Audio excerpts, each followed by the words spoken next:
Hey there folks, Rel here. Over the life of this channel, a number of people have asked about the benefits of using the flashlight attachment, and the answer is absolutely nothing.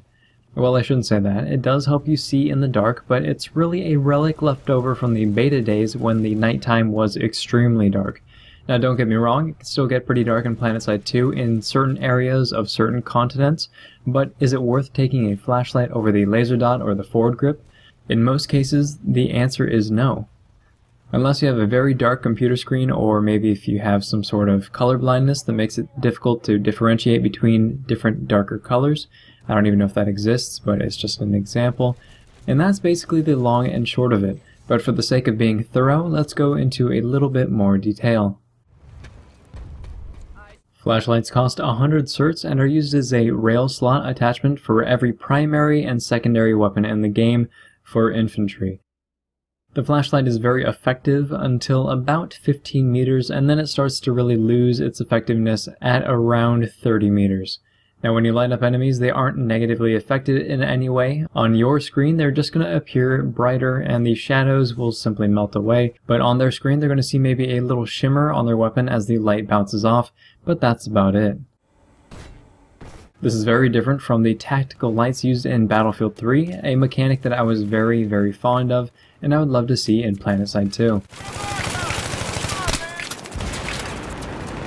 The downside of using a flashlight, and the main reason that nobody uses it, is that people can see you from a long ways away, even in broad daylight, if they see that arc of light that you're emitting. So having a flashlight on is basically painting a "please kill me" sign on your forehead. However, the light that you can see isn't necessarily what enemies are going to see, and this is because the flashlight is rendered client-side based on the character's animations. So without complicating things too much, if I'm looking at another player, their weapon is always carried with both hands and the barrel points downward and to the left. And if the flashlight is on, this is where I will see the light emanating from. But on their screen, from a first-person perspective, the weapon is always pointing straight ahead, so for them, so is the light. It's going to be cast directly on target. So where the light is pointing will depend on your animations. If you aim down sights, that light is going to shine straight ahead for both the first and third person perspectives. And another thing about animations is that pistols are held straight up in the air while at rest, so while you're not walking around or running. So if I'm camping a high point as an infiltrator with my pistol and I'm looking directly downward, I'm going to see the light shining down, but enemies won't see it at all because to them my gun is pointed straight up and so is the light.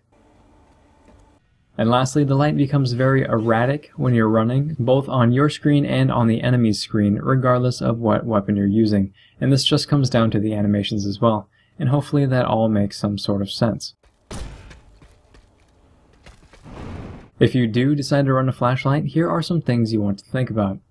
Put it on a weapon that does not require a good rail option. I'm using the GR22 in most of this footage, and it's an absolute beast of a weapon right out of the box. So running a flashlight isn't a huge issue. If you don't want to throw it on your primary weapon, but still want to be able to see in those darker areas, you can always slap it on your pistol, secondary weapon, which is technically a safer choice based on the animations like we just talked about. Generator critical. You can toggle the light on and off using the L key by default. Same goes for the laser sight, and in the case of the laser sight, if you turn it off, you are still going to get the benefit of it. I actually have lights bound to my middle mouse button so that I can flick them on and off as I want. Don't ask me why though, because I could definitely be using that button for something more useful. But in any case, turn it on when you need it and off when you don't. And lastly, when the flashlight is on, enemies won't see the arc of light unless it's aimed at the ground or unless it's spotlighting a wall. So if your flashlight is on, keep your weapon aimed at head level or higher, and this is going to greatly limit its downside. Overall, I don't suggest running the flashlight on any weapon for general purposes.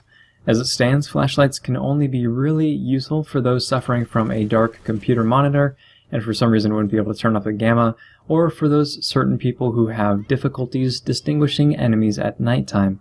And while it can get a bit dark in certain places at certain times, the instances where this attachment will provide more benefits than detriments are slim to none.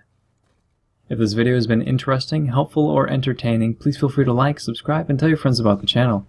And if there's something I'm missing or something else you'd like to add about the flashlight, please leave a comment below.